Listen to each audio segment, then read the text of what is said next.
We have with us a very special guest, the Deputy Governor of Reserve Bank of India, Mr. S.S. Mundra. Mr. Mundra, thanks so much for giving ET Now your time.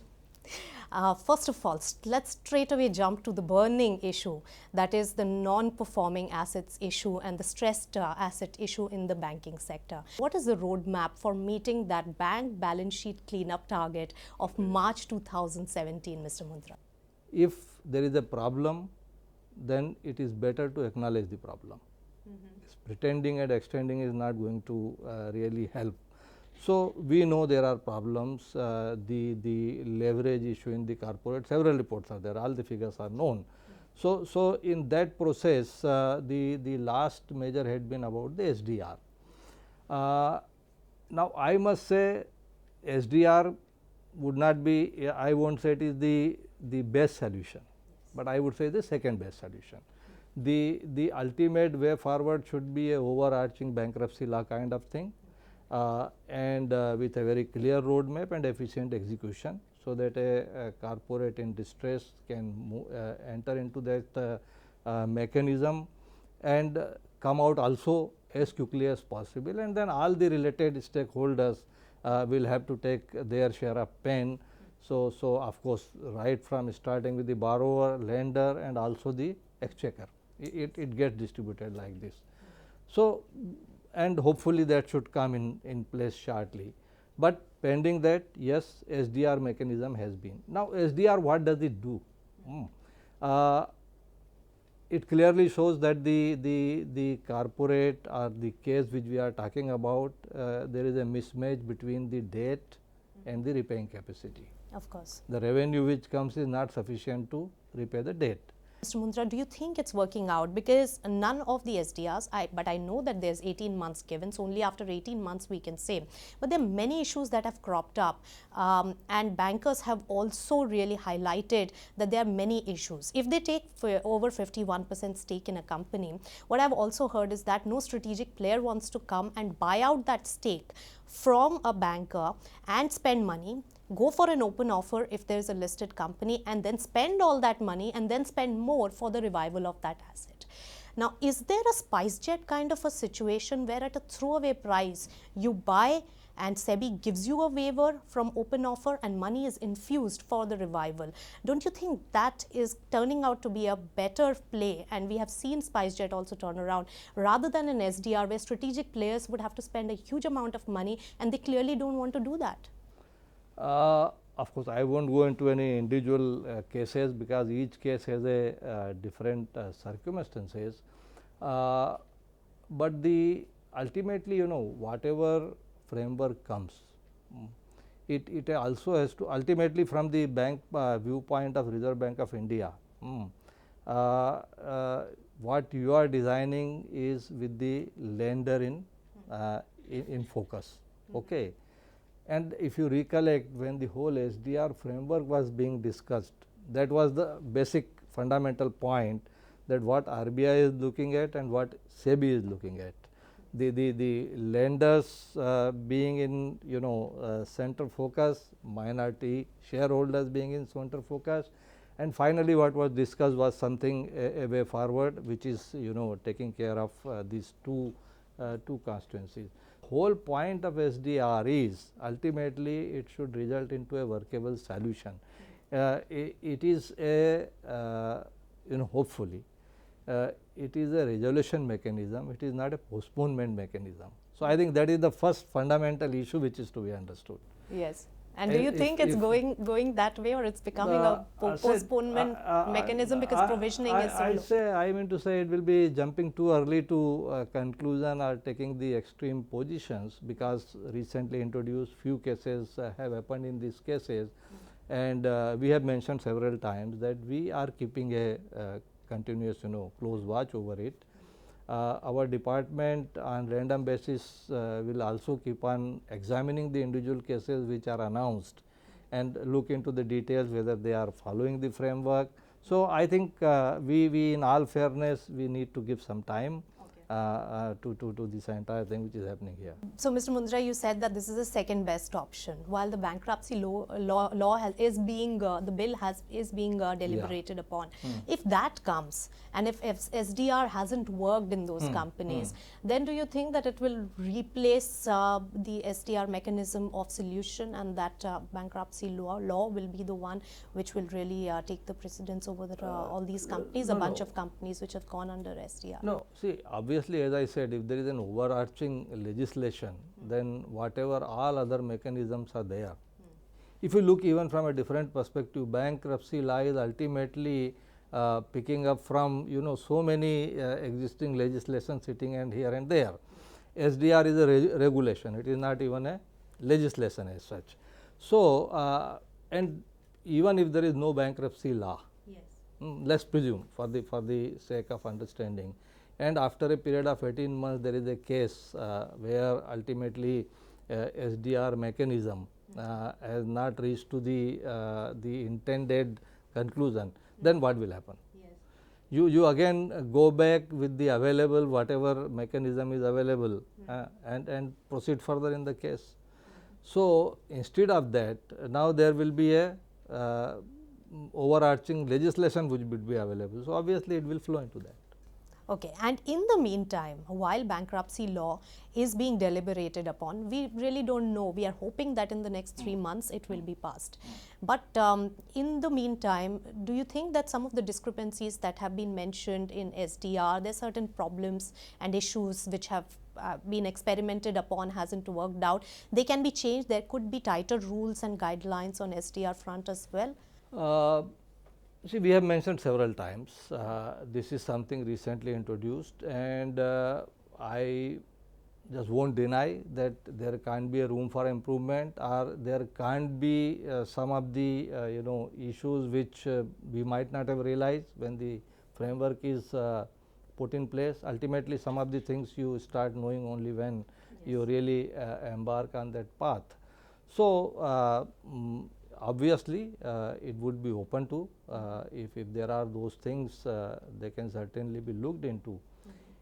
Even personally, if I look into it, even in the existing framework, it is not a policy view, or it is not something which I have a definite conclusion I have reached.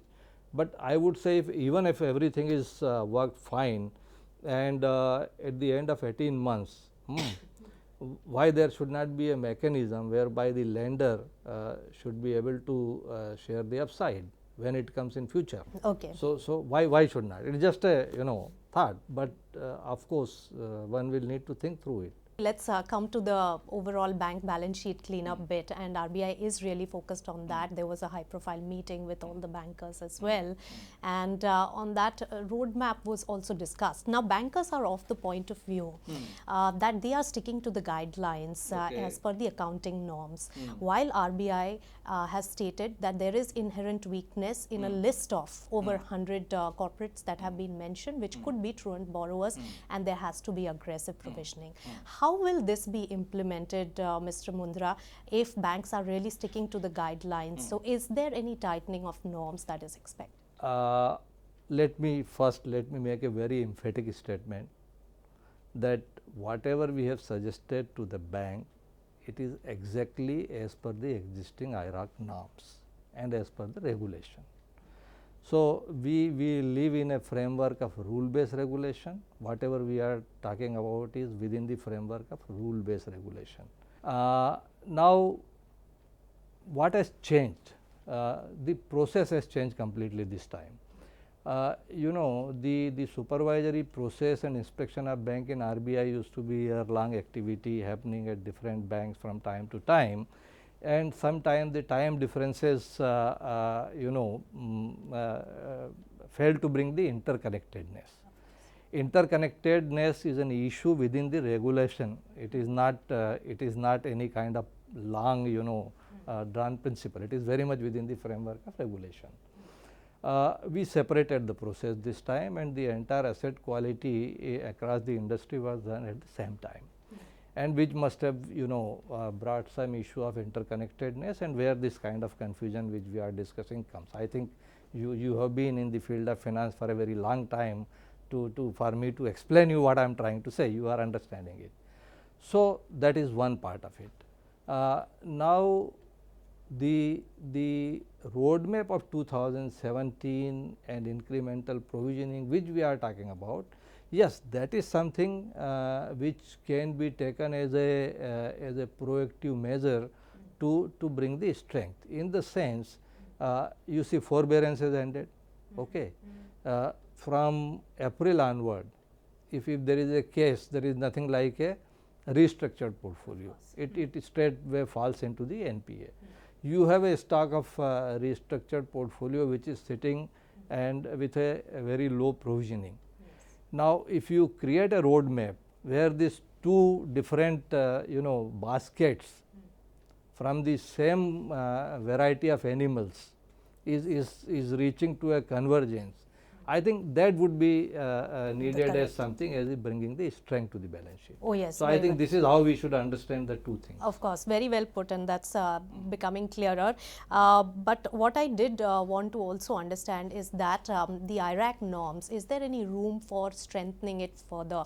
Because income recognition on one part is something that could be an issue. Even SDR has income recognition, which a lot of people have sounded off is not right when you're looking at a solution. And on the other hand, asset classification again has not been as prudent or aggressive as the RBI would like it to be. So is there any room at this point for strengthening that further? If you look at it, the IRAC norms as we have prescribed are pretty stringent even compared to many global regulation. I think they are quite strong. So the whole point is the very efficient implementation of the norms as they are. So I think what will be more important is to ensure that the norms are adhered to in all its right components, rather than trying to look that what further you can change the norms. That is the I think that will be the road forward. And again, as you know, even within Basel III, there are few things which are still agenda under discussion. So what that brings, we will have to keep a watch for that. Moreover, in couple of years we will be moving towards the new accounting regime. Yes. So IFRS will have its own set of treatment. So I think we will have to do a regulatory engagement to see that when these changes are happening, how the existing set of regulation get converged with the emerging issues. I think that will be more relevant at this point of time. What exactly got discussed in that big meeting that you had with the banks as part of the roadmap to achieving all this? Essentially, meeting gave the same message that the whole exercise has been done. We have reached to a certain findings which we have discussed with them. And the message was very clear that if there is a problem, better recognize it, move forward. So idea is not so much to discuss that whether there is a problem or not. No. I think that was not the We've gone beyond that. That was not the agenda of discussion, and no one was telling that there is no problem.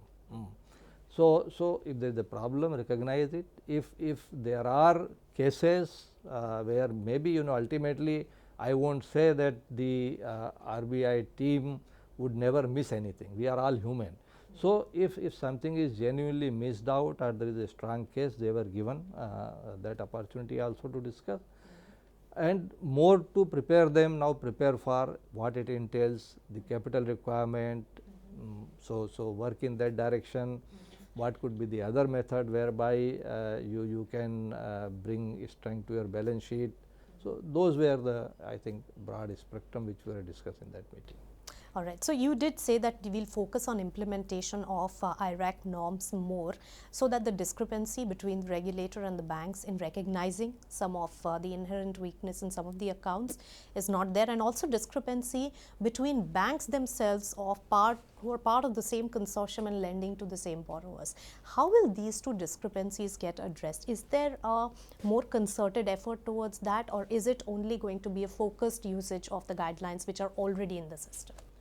See, one is, again, I mean to say, if you are indicating that if banks are in consortium and it should become across all the members, that is not the intention, and that is not what the rules also prescribe.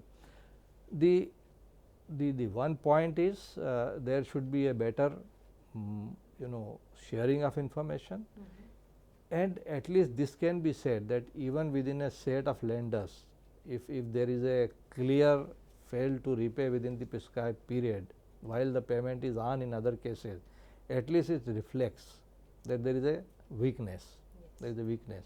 So other lenders do well to at least keep a close observation that this weakness does not convert into something even more serious. So that is the kind of thing. And as I did mention that when it happens across the industry at the same time, okay, so it enables all the people to view the account at one point of time, and move in a more coordinated way. So I think that is another object which it achieves. All right. And what about the prompt corrective action? Will there be some leeway given, because RBI clearly wants higher provisioning and more aggressive provisioning, which may bring down the bank's balance sheets below the level of PCA requirements? Is there going to be more leeway given to the banks, and how will you deal with a situation where more banks are weaker than required in the system? Answer to question number one, we'll cross the bridge when we will reach there. It will be hypothetical to believe today that some of the banks will be breaching the PCA framework and whether we will be giving a leeway. So I think when we reach that point of time, we'll take a view what is to be done about it. Second, if the reality is addressed, and if there is a weakness which is observed in banks, just for that reason you can't say that okay, weakness should not be addressed. All the stakeholders will have to step into and address those problems. Is there any other option? So, do you not believe, Mr. Mundra, that because of aggressive provisioning, a lot of banks would be left weakened in the system? What is the yardstick of calling them weakened? See, provisioning, ultimately provisioning, what does it do? It doesn't take the cash flow out of your system. It rather strengthens the balance sheet. Okay. Yes. On the face of it, profit may look weak. Yes. But if balance sheet is getting a strength, if you don't declare a profit which is really not there, yes, and end up paying the dividend and taxes on that, now these are two situations. You have a high profit figure which is, I would say, is really not hard earned. You pay dividend and taxes. I agree, and equity less. Markets would only be better off. Actually, will improve the valuations of these, especially you provide the and bring strength to your balance sheet. The requirement of capital would also increase when these kind of provisionings would be taken. Now, of course, there is a huge gap between what the government has committed and what the banking system really requires. How will that deficit be filled, and now with ever increasing requirement of capital, all the more because of the provisioning hits? I think government has also indicated that if there is a need in the context of that overall 70,000 which they mentioned, they did mention that if there is a need and maybe some fiscal space is available. So I think the government would be inclined to do as far as the immediate capital requirement if the banking system is concerned, those who are needing it most. If we take slightly mid-term view and long-term view, then this entire thing of bank bureau and the capacity of banks to raise the capital, see, quite a few things will happen together. One, you address the immediate problem, there is a certain level of capital. It brings strength to the balance sheet. If it brings strength to the balance sheet, it enables the bank to tap the market at some point of time. If you tap the market and you improve your CET level, it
the digitization and information flow which had been put in place by RBI, and now the export transaction, the similar thing. So, that is a long term address to the issue. In the existing case, pattern is known, and already a forensic audit has been being put in the case, and once all those details are known, then further action would be as required, regulatory action would be taken. But important is to bridge the gap. That is why I think apart from whatever happens at the branch unit, it will be very important for all the banks to have a very strong central surveillance system, and today it is possible with technology.